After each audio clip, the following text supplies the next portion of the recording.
sharing with us clips and stories from the award-winning PBS documentary, Northern Nights Starry Skies. The documentary was co-produced by Hamline University's Center for Global Environmental Education, where John serves as the assistant director. So, thank you, John.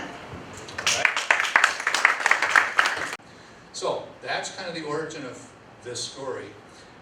And what I'm going to do is play a series of clips. I'm not going to play the whole thing. You can watch the whole thing online and on your own. But I'm going to play some clips and kind of tell you some stories about some of the folks and so forth.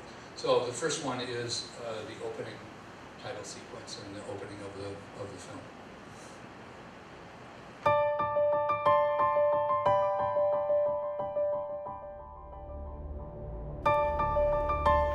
When I head out to do some shooting at night, I never know what I'm gonna get.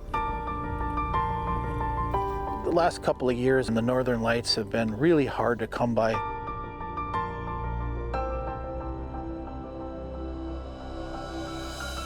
But recently we had this awesome display, probably the best display we've had in the last 6 or 7 years. The lights started early, like 10 p.m. around then, and they went till at least 4 in the morning.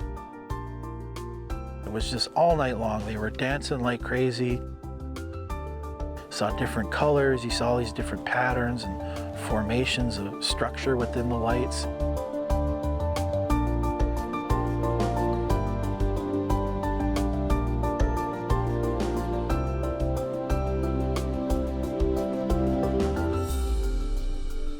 When I come away from a night of shooting and experiencing something like a strong aurora storm, my common practice is to leave an offering of tobacco as a way of just saying thanks to the Great Spirit for presenting this, for me to witness.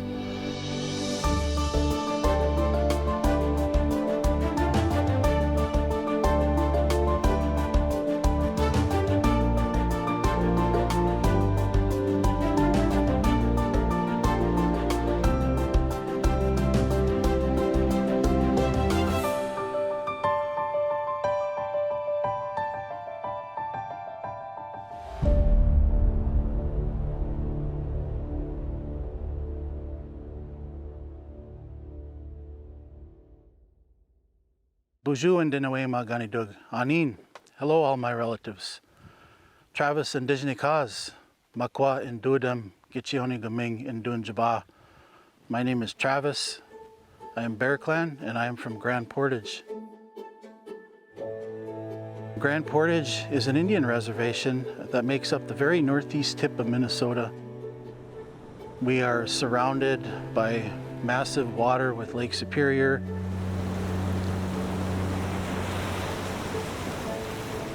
We have the Pigeon River, which forms the northern boundary of the reservation. And we have some of the highest elevations in the state, so there's a lot to see and a lot to photograph here.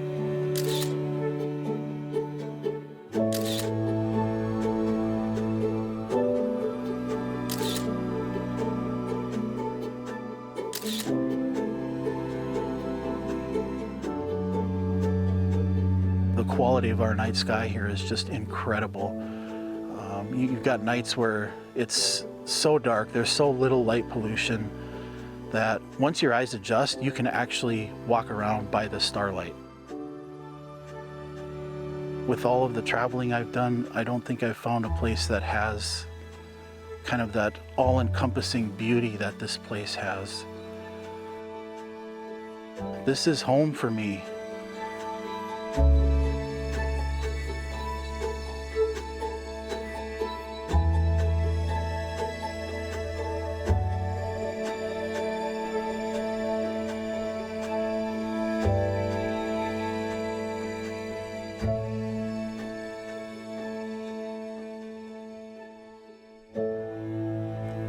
My family's history in this area goes back, I'm sure, a lot farther than I even realize on my mom's side. And that family connection, just having a longevity in a place, you kind of feel that through not just the place, but through your family members as well. And you know that your people have been here for so long And that connection comes through to you in ways that you don't even realize sometimes.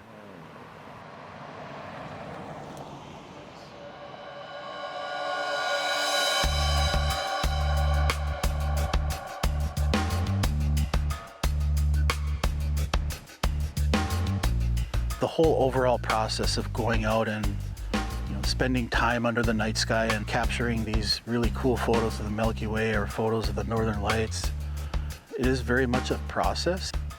You need to be prepared. I will scout out locations well ahead of time.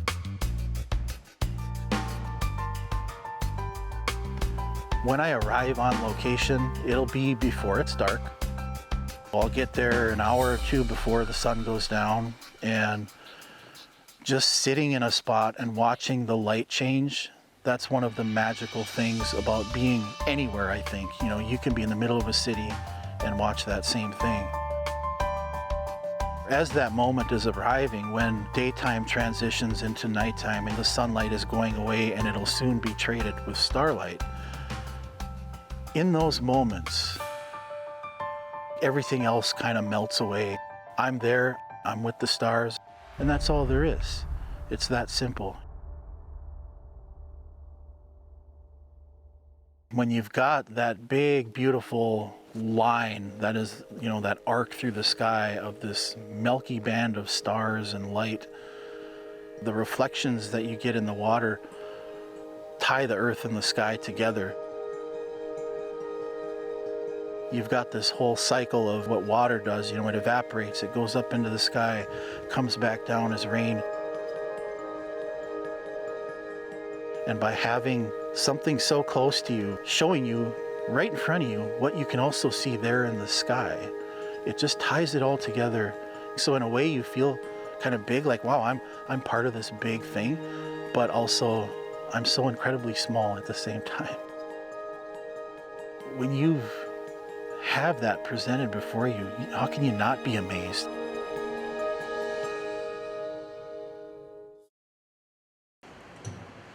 So that kind of kicks off the show. And the way the documentary is built, we just have a number of voices that come in, and Travis comes back in and makes comments, and he actually, as you'll see, is involved in some of the interviews and stuff. He was the co-producer with me of the project. So next thing, I'm going to introduce you to Paul Bogart, who's actually a colleague of mine at Hamlin. He's in the English department and has written a wonderful book and done a lot of thinking and writing about our relationship with light.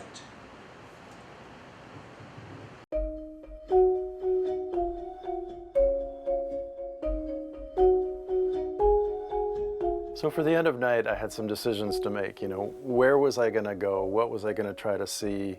What are the issues that I was going to investigate? And one of the first decisions I made was to start with some really bright places and to kind of work my way down to some really dark places.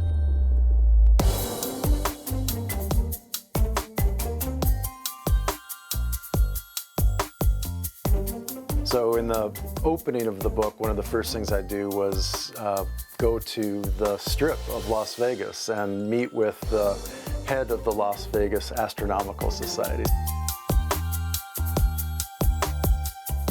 So we took his telescopes down to the Las Vegas Strip and set them up in front of the casinos and went stargazing. And that was just a great example of not being able to see much of anything, right? Then Times Square in New York City was soon after that. After that, I made a choice to go to London and to Paris. London in part because I really wanted to see gas lamps, gas lighting, which is something that we can't see very many places anymore, but that when artificial light first came to the big European cities, it was gas lights, and people don't realize how different that was from what we see now, how much dimmer. So I saw that in London, and then of course moved to Paris, and it was a great place to go because they have spent so much time thinking about how they light their city. They're consciously creating an atmosphere of lighting, of nighttime that will draw in tourists. It's part of the appeal of the city. As opposed to how so many things are lit across this country, certainly, which is just blast light at the structure, as bright as you can make it. So not very creative, not very beautiful.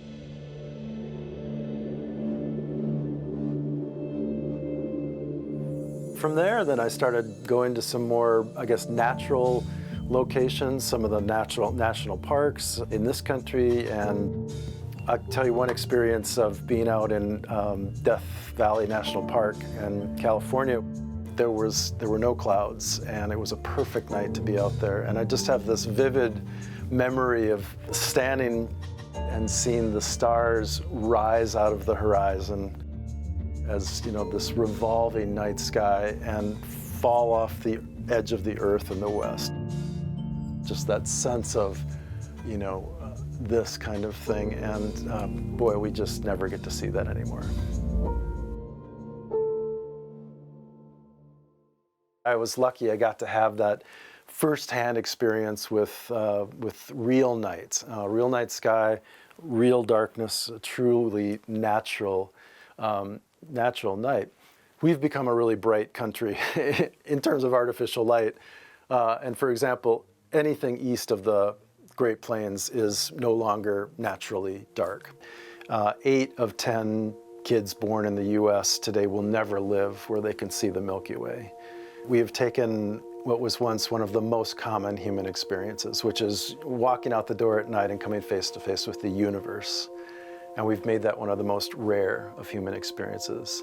So there are many costs to light pollution, right? There are economic costs, there are costs to human health, there are costs to environmental health, but there are also these, what I think of as intangible costs, right? What do we lose when we no longer have this firsthand experience of coming face to face with the universe?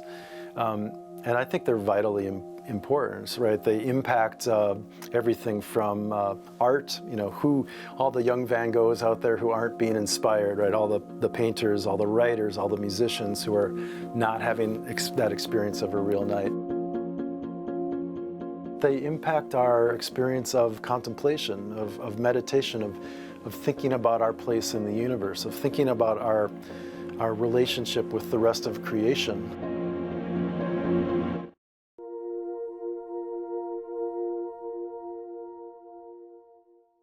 His awareness and his documentation of how artificial light has come to almost exponentially grow in our communities, cities, in the Western world, the United States, and far greater than would be suggested by increases in population. So there are other factors at work influencing that. So next thing I'm going to introduce you to Astro Bob King. For me, the night sky gives me a lot of joy in a lot of different ways. It's almost like you get filled up with so much joy, so that when someone who doesn't know a lot about the night sky, but who would like to know or learn more, when I have the opportunity to talk with them, it makes me super happy. And if the person, the little light goes on in their head and they're like, oh, I understand how the earth goes now and why the stars move. Oh my gosh, of course. You know, like any teacher, you are overjoyed. I moved up to Duluth because I love the north. And here in Duluth, we're close to dark skies. And you don't have to drive very far to see a lot more. So I love that access to the night sky, to keep that connection and deepen it.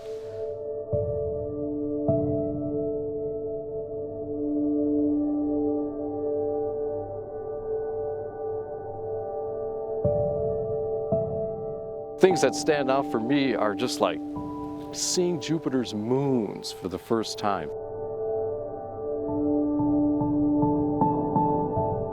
There it was. It really was like a little solar system in miniature. I still have that image, which is crystallized in my brain. As far as the things that are available to someone without a telescope, for one, there are eclipses of the moon. That's a big one. The rising of the Earth's shadow. Every evening, clear evening, when the sun goes down in the west, the shadow of the Earth, which looks like a dark blue-gray curtain, rises in the east. And just watching that shadow rise, you can see some interesting things happening there.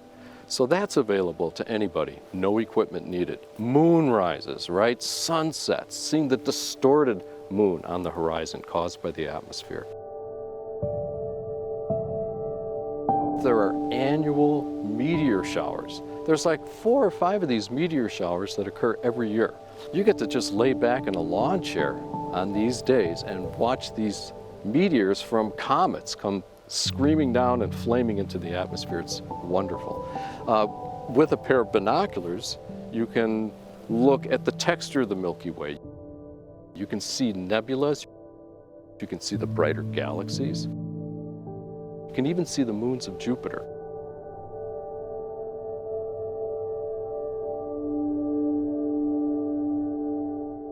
I love getting to know the cosmos, creature by creature, character by character, one by one. And then over time, you do get a sense of space, even the three-dimensionality of space. Because at first glance, you look up and it looks flat. You know, it's two-dimensional. But over time, you get to realize that's closer, this is farther. If you're in the woods, if you take a bunch of different trails over time, you feel like you know those woods. So you begin to anticipate what's around the corner, what's coming up with this season or that season. With the night sky, it's kind of the same thing. The first thing to get to know are the brightest stars in the sky. And there's just a few dozen of those, not too hard. And what you're doing is you're making that connection, you're increasing your knowledge of the night sky, and you're beginning to create a map in your mind the way you would when you're walking through the forest. When I see the star Vega rising late in the winter, Vega is a spring and summer star, I know that when it's rising, the season is going to come. I have hope that it's going to come. Vega gives me hope. So this is a human thing to do. This is how we connect with the sky. You learn it, you make these associations, then it suddenly becomes a part of your life. The way birds, flowers, and so many other aspects of nature do. You learn and absorb, create a map, and then expand that map deeper into space. When we look at the constellations, again, we're looking at patterns that have been handed down to us. When you buy a book about the constellations, you're going to get the Western version. And the Western version originally came from Babylonia, essentially Mesopotamia. It was handed down to the Greeks and Romans. They transformed it some, and then it was further handed down to the Arabic peoples of North Africa and Spain. And then they added their part. So we have a multicultural thing happening. And there are 88 constellations. And the big joke among people who learn the constellations for the first time is you show them the Big Dipper and they say, well, that doesn't look like a bear. Most of them don't really look like their figure, like their name.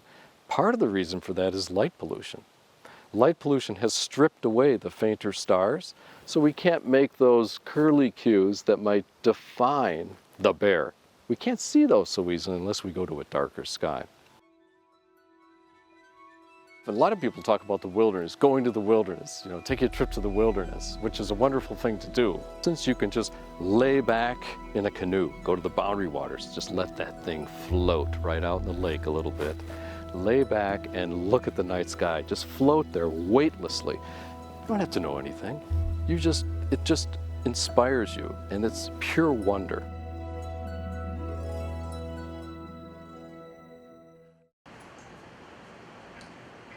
Question? Sure. So the photographs that we're seeing of, Jupiter, are those, where are those coming from? Well, those big images of Jupiter and so forth, some of those are NASA animations.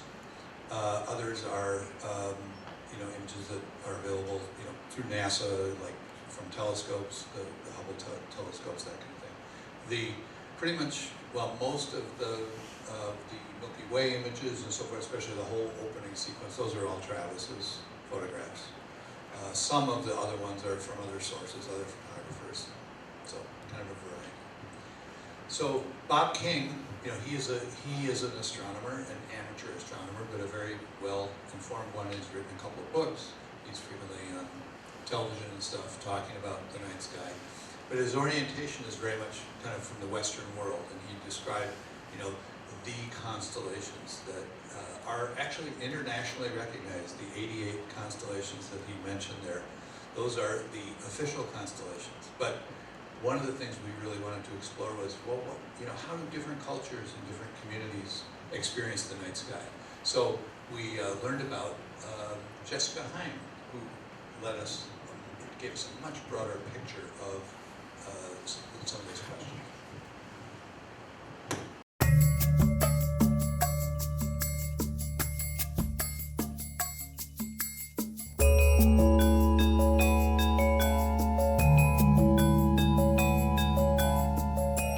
I'm Jessica Heim, and I am a cultural astronomer. My research looks at the intersection of human culture and the night sky, and why the night sky and the stars are important to humans in different cultures at different time periods across the world. People tend to think of the constellations. You know, there's the Greek constellation, so everybody thinks of the Big Bear and Orion the Hunter and Taurus the Bull. But every culture on the planet has had a relationship with the sky, and they see stars, constellation groups that are relevant in their area. The human eye sees patterns, and they will see patterns that are meaningful in their context. Like in the Ojibwe culture, a moose makes a lot more sense than an upside-down flying horse. You know, there are obviously differences even among the North American continent. Different tribes will have different teachings about a similar group of stars, but there's also a lot of similarity. I would say one similarity that pops up all over across the world is just this idea of the sky and the earth are connected, the above and the below, they're not separate. It's a participatory relationship. We're part of that process of this. Like, there's often seen in some cultures looking at certain stars, constellations, that's like the doorway to, say, the spirit world. And so the stars play a role between connecting like the physical world and the spiritual world as well.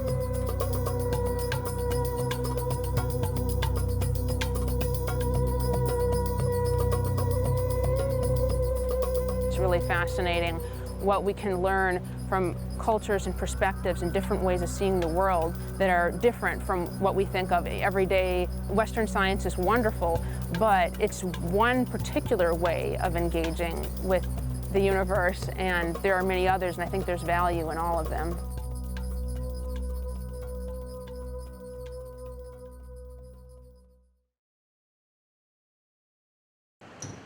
So our idea was to kind of establish that as kind of the big picture and introduce this idea that different cultures have different perspectives. And then we're going to start to then bring it closer to home and look at indigenous interpretations of the night sky.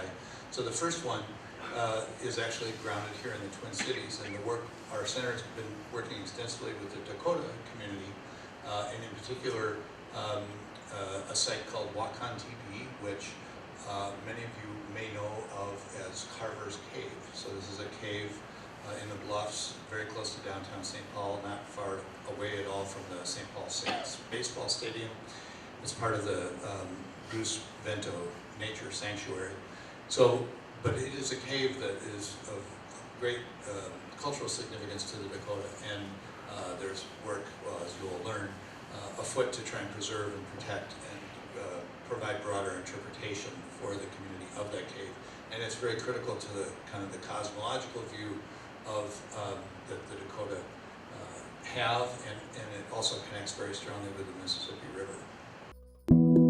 The indigenous cultures in our region have developed their own understanding of the night sky over thousands of years. For the Dakota, features of the land surrounding the Mississippi River and the Great River itself are connected to the night sky.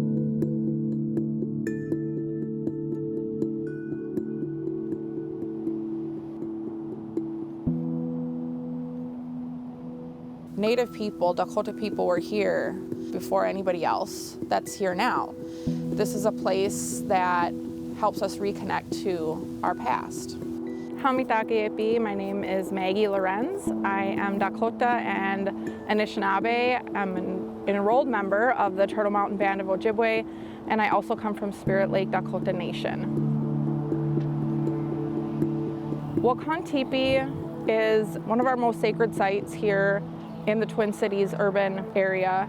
It is a cave, also known as Carver's Cave, and has been a site of ceremony and has served as like a primary point of gathering and really important decision making for our community. This place today for Dakota people is a place where we can reconnect, I think, to our ancestors and to our history here that extends thousands of years that our people have been here.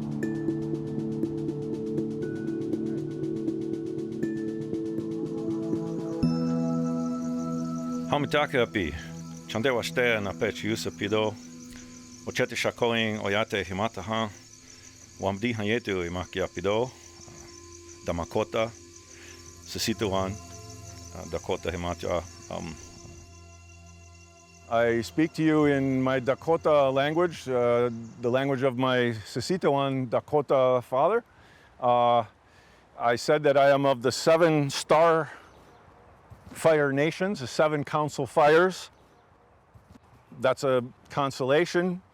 I'm at a place on the earth that connects with those stars in the sky. I was born at Imanija Ska ed Himachage. I was born at St. Paul, at a near place called Wakan Tipi, the cave in which we have the drawings that tell something of our cosmic origins. So what I do is in a planetarium. I was, trained in Western science, but always kept our own ways of thinking here, and the 2 legs have really come together well in that the word nucleosynthesis, it just means that atoms are made in stars. And we've always said we come from the stars, and to the stars we return. We come from the earth, and to the earth we return. The iron in our blood, the carbon in our body had to come from a sun before this sun. So we're recycled stardust. Star stuff are us, I like to say. The Milky Way is like a river, not just any river, but Hahawakpa, or Wakpatanka, Wakpahaska, the big long river, the river of the waterfalls. We find burial mounds near rivers. It's very intentional. It's not random. Our elders, those that have passed on, deserve the highest place near water to go back up to the stars, a place of honor, by the water that flows. Chang, Changwakang, Wakachang, the sacred tree, Sundance tree. The cottonwood tree is filled with stars. That tree, full of stars, connects between sky and earth. Along rivers, it likes its feet wet, its roots. It's a bridge between the river down here with sparkling lights on it and the sparkling stars above. The Wanagi Tachanku, the spirit road. It's the road of spirits that we come from and go back to. And we need to be living in a good way so that we go back to that place we come from with integrity, with generosity. As Indigenous people, when we gathered here, other Indigenous people also came. The stories show us, we even have some of the early photographs of people who were not Dakota wanting to understand what was in that cave. Apparently the message was so significant and universal because all of us are on the same earth beneath the sun and moon. There are patterns we needed to know, and apparently they were documented there. This petroglyphs or rock art that depicted the significance of the site, unfortunately, was in the entrance to the cave, which was destroyed in the late 1800s, early 1900s with the coming of the railroad.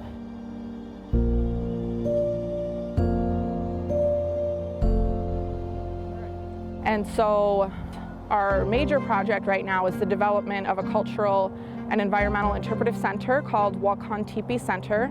The site also includes the burial mounds at Indian Mounds Regional Park and the vicinity around those features. The interpretive center will then provide that kind of education and cultural knowledge about the significance of the site, and then of course our environmental work to keep the site healthy and restored and protected. 「 The petroglyphs or rock art that depicted the significance of the site, unfortunately, was in the entrance to the cave, which was destroyed in the late 1800s, early 1900s with the coming of the railroad. 」 And so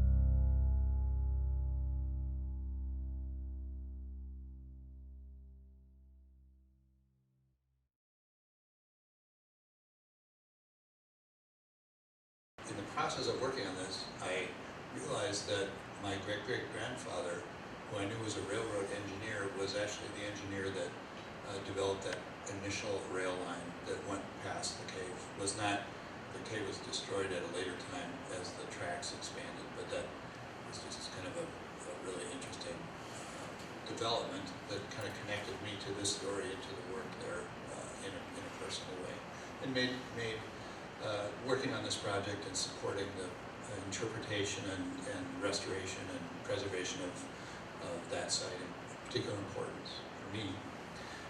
So we go from here, and then now you get to meet somebody who's really an extraordinary, wonderful person. Carl Daboway, who's an Ojibwe elder.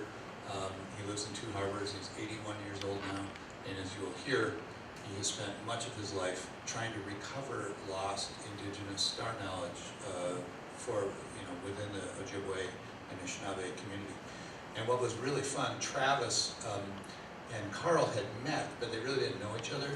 And Travis grew up on the Grand Portage Reservation, and somehow he just never really heard much of these stories, cultural stories about star knowledge. And so we filmed a whole series of dialogues between the two of them, where Carl was able to, Travis was wanting to know this cultural information, and Carl was happy to share it with him. So I had just a very fun sense of dialogue between the two of them.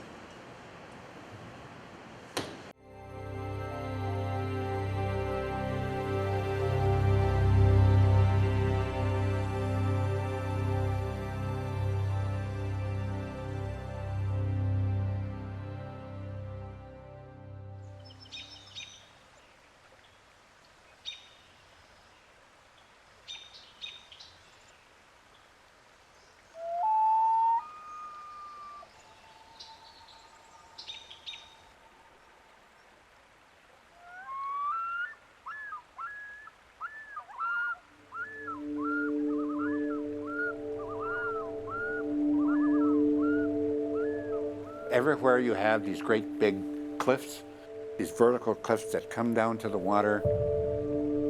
There are about 200 sites of pictographs between northern Minnesota and Hudson's Bay.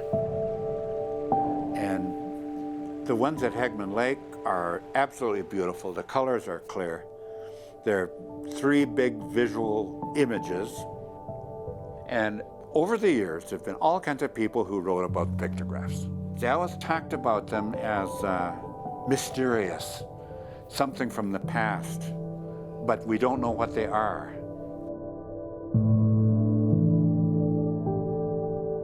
How do you climb inside the brain of someone who lived 300 years ago? And I must have gone to that site about a dozen times over the years, from high school on all the way till a few years ago.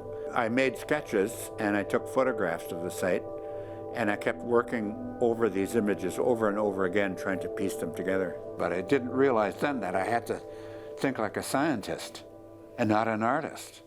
And that was a big leap for me. Yeah. And when I did that, that's when things started to go together. Who are the people that met there and said, well, this is what we have to remember and this is what we have to teach? And this is the way we're going to remember it, by putting these images on the rocks. The winter maker, great panther, and a great moose figure. So that we see the images on the rocks, we see the constellation, and then there's the prophecy, the prediction, the story that goes with it. Traditions that extend all throughout Ojibwe lore that go with it. So rather than just looking at the pictographs themselves as art. And I was tempted to do that because I'm an artist, looking at the pictographs, and I said, well, this is the work of my ancestors. It's like being reunited with an old friend. All this knowledge is there. You're going to say the moose isn't important to Ojibwe culture? It's central to Ojibwe culture. Oh, the winter maker. The winter maker, we live 6 months of winter here in this part of the world. It's very, very important. So there's all kinds of stories about either the great moose or the winter maker. And the great panther, the spirit of the water, in the spirit of spring, the dangerous part of spring, the floods. There's a lot there that's still to be interpreted.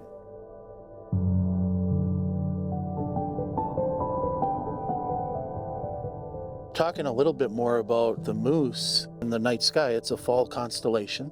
Right, the great moose pictograph identified the constellation Pegasus. The figure is kind of squarish. Well, moose are kind of square. And that's the great square of Pegasus. So Pegasus rises late summer, just as the moose are starting to get a little aggressive. And then as the fall goes on, the moose constellation gets higher and higher in the sky. And so this is when the moose present themselves to the hunter. And not only do they present themselves to hunters, but they present themselves to cars and locomotives and other things. They're very aggressive. They don't back away.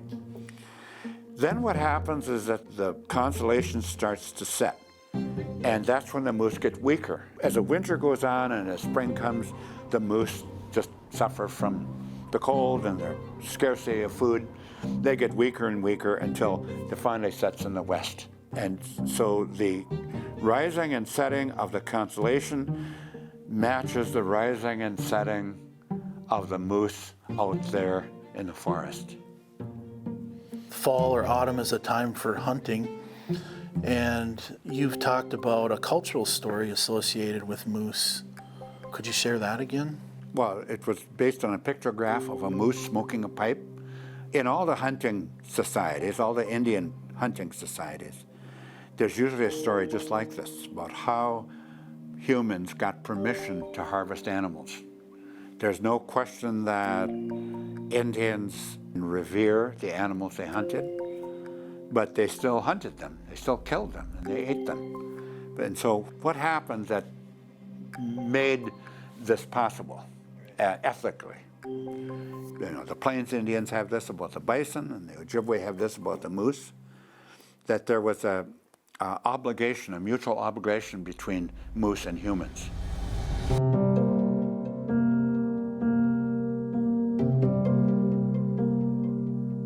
And looking back to legendary time when, or I should say mythical time, to when animals could speak and humans could speak to them. And there's a moment when animals gave permission to humans. They would give of themselves to humans, provided humans did certain things. And one of the things was ceremonies of respect and honor. Sure. If the Indians stopped doing that, the animals would withhold their gifts. Another would be their social obligations, to share the food once you got it, to take care of your family, to honor elders. So that pictograph of the moose smoking a pipe was the use of tobacco as part of these ceremonies.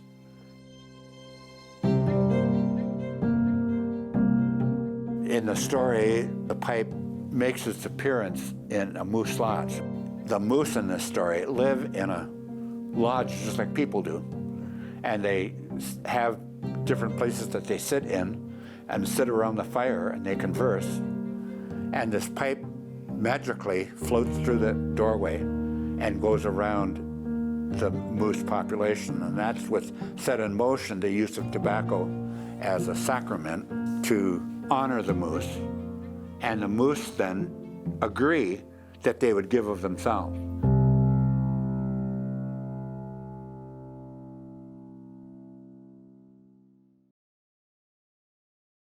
All that artwork is Carl's artwork, and he is an artist as well as a scholar and has worked for years. College of St. Scholastica, UMD, teaching American Indian culture and history, but at his heart, I think he's an artist, a wonderful storyteller. So it was really fun to work closely with him, that last sequence where we animated the story of the moose in the lodge and the pipe floating, and he actually painted all those elements for us. And then we have a graphic designer, animator, and then she worked with those to animate that story. So that was a special thing. We built, from that work, we have now created a whole interactive website about was featuring Carl's stories. He has written a book called Talking Sky, where he has a lot of these stories and a lot of the images associated with them. And so we've created that as a learning resource in addition to the documentary here. That's it. That's the landing page for that. So that's, you know, one of the things that's grown out of this as an additional resource. So you can click on each of those links and learn more about the Wintermaker, and you'll see a segment of additional videos that we've created since finishing this documentary. So that's been a special thing. So a little bit on light pollution, and that's been mentioned a couple of times. And what we did, I'm just showing a little clip of it. We have a longer segment in the documentary, and what we look at is the city of Duluth, and there's a real movement there among folks who live there and some nonprofit organizations and the city to try and reduce light pollution and the impacts of that. Duluth is right in the epicenter of the huge bird migration pathway. Once they clear Duluth, they can scatter every which way. But because we get so many of the inland birds, and so many of them are migratory, and so many of them are nocturnal migrants, having all this extra light is going to be harmful. They navigate by getting up high enough and use the stars. Now that we're getting brighter and brighter lights, any light that's going up toward the space where they are is going to totally confuse them. The way we solve it at nighttime is by turning off lights that we aren't using. Whoa! It's a really important thing that Duluth and Superior can be on the forefront of, is be these urban protected areas that people can access where they are. You should come see it, the moonset. We have this great opportunity to be an example of how you can be a city with very dark sky friendly lighting. And here, just north of us, we've got the biggest dark sky park in the world with the BWCA, the Quetico, and the Voyagers, the 2.4 million acres of dark sky. We could be the gateway to this. The city of Duluth would provide a great environment. Take a look at the backdrop that Lake Superior could provide for a dark sky environment. I think it would just be a wonderful amenity for the city of Duluth. Residents, tourists, and businesses alike would enjoy it.